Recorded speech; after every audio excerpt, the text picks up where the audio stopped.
પાટણ જિલ્લામાં ચાલુ શિયાળુ રવિ વાવેતરમાં પિયત ઘઉં, ચણા, રાઈ અને જીરું જેવા પાકોનું મબલક વાવેતર થવા પામ્યું છે. પાટણ જિલ્લાના ખેતીવાડી કચેરીના આંકડા મુજબ પાટણ જિલ્લામાં કુલ 2,31,421 હેક્ટર વિસ્તારમાં રવિ વાવેતર થયું છે.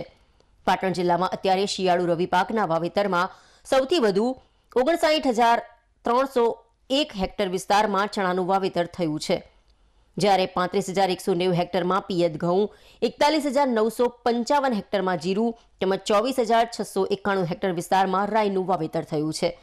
પાટણ જિલ્લામાં રવિ સિઝનમાં મુખ્યત્વે ઘઉં, જીરું, ચણા, રાઈ જેવા પાકોનું વાવેતર થતું હોય છે.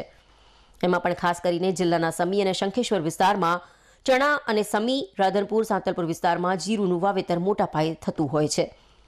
જિલ્લામાં શિયાળુ પાક વાવેતર વિસ્તારની દ્રષ્ટિએ જોતા જિલ્લાના સરસ્વતી તાલુકામાં 6,000 હેક્ટર વિસ્તારમાં પિયત ઘઉંનું વાવેતર થયું છે, જ્યારે રાધનપુર પંથકમાં 4,965 હેક્ટર અને પાટણ પંથકમાં 4,014 હેક્ટરમાં ઘઉંનું વાવેતર થયું છે.